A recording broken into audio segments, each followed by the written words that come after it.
And recently we had the Arab Spring. It was the civilian uprising in North Africa and some of the Arab countries. And towards the end of that movement, a headline appeared in the world media about a young student, a young girl, who was jailed for reading her poem at an anti-war rally in Bahrain. This poem is for her. She was actually imprisoned, but after doing a deal, I think she was released recently, but she did serve time in prison. It's called Student Jail for Reciting a Poem. The Council of the Wise has, by the way, the whole Arab Spring uprising, women played a huge part in it for the first time ever. A lot of the women, you remember from the TV pictures, Arab women don't make much impact on world politics, but they did in this time. Okay. The Council of the Wise has spoken. The women are back where they belong. No black veils fluttering now, no fists shaking, no dreams of revolution. The traffic hums on the roundabout, even the pearl has gone. The men stood behind them while the regime parted in front. Something to tell our daughters, the women promise each other, but the state does not recognize the rights of women. In Tahrir Square, the chanting quiets and the men are in charge now. The women talk and haggle over the day's best prices for tea and coffee.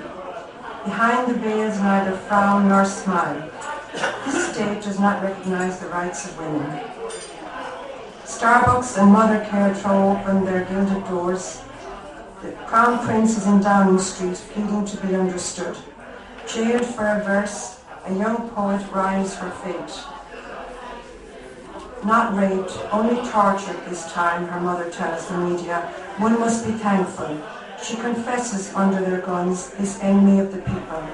This state does not recognize the rights of women.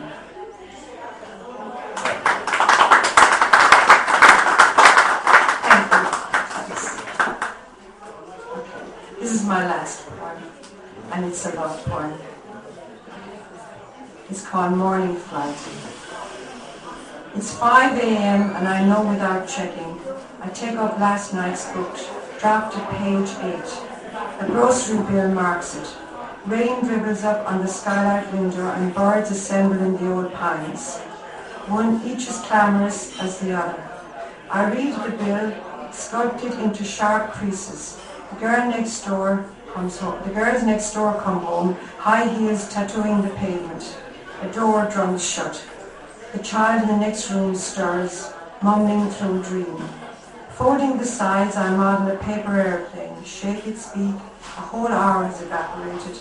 The first muttering train arrives and leaves from the local station. On the nightstand, I find a pen. Eyes closed, I direct my drone over a sleeping world, unassailable in its mission, to reach you with the words, you are loved, loud on its shivering wings.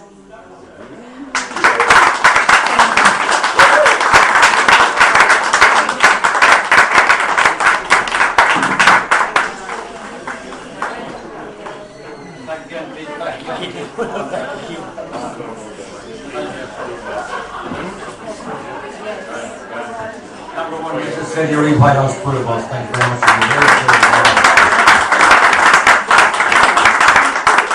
Tell me, Gay Barney asked you, when did you first write your first poem, please? Oh gosh, I was very young, I'd say about... Into the microphone, please. I'd say... He just went too close up.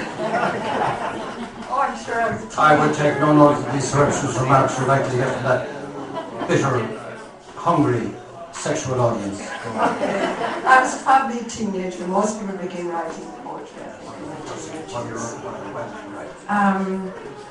I can't remember. I think it was for a competition for a local newspaper. Oh, I can't remember. I'm sure it was a love poem. You know how... I'm Darren, Robert, and I love her. We all love this show. During this conversation is what inspired you to write poetry or all other things? I don't know, really. Poetry is a very, very odd issue.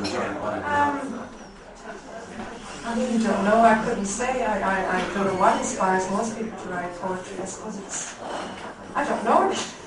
Something must have been sparked. Was it love? Was it? Come on, tell us. It was probably love, yeah, it was probably love, yeah. That comes in many forms, doesn't it? Yeah, it does. But tell me something, when did you start writing poetry recently then?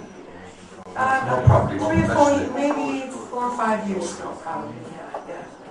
I had tried every other medium and failed, and I thought I'd go back to what I started. Super, no, that's a lovely idea. And tell me, who influences you in poetry in Ireland? In Ireland, I would be Terry Murray from Limerick. I think is a fantastic poet. I really like Terry. And Sheila over there, and the wonderful Fred Johnson over here, I think is one of the country's greatest poets. He's promoting 40s recently, isn't he? Pardon me? He's promoting 40s poetry recently. Yes, yeah. Tell him to stop him, will you?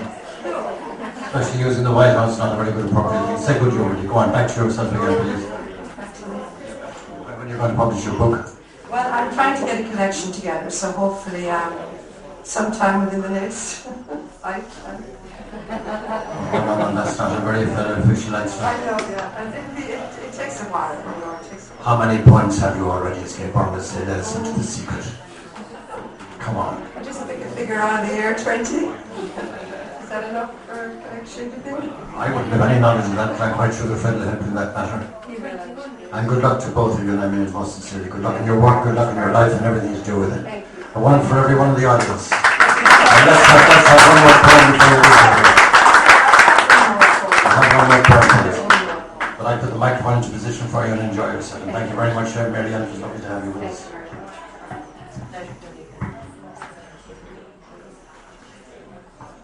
Eat that microphone out, right?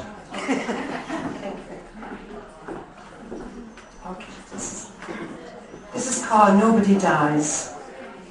I saw him today in a health food shop, the family man next door. He'd said he was going my way if I'd care to wait, so I waited.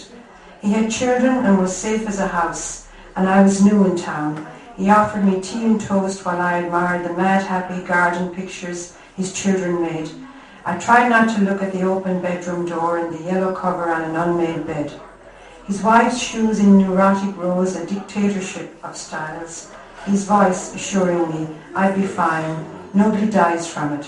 From a 4th floor window, the 4th floor opposite, he poured tea. Thank you.